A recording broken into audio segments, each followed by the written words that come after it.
Ben geliyorum. Daramalı bir daha varmış. Sesleri duyabiliyorum.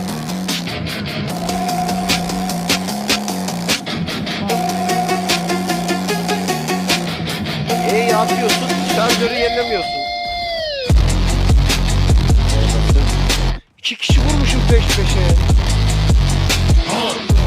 Ben de bilmiyorum ki nasıl oldu. Bastım tetiğe gittim. Şey oynayalım. 7 Days oynayalım.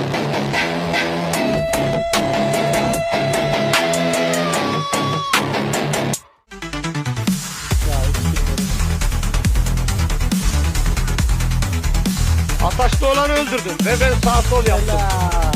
Sağ sol yaparak öldürdüm Ataşlı olanı.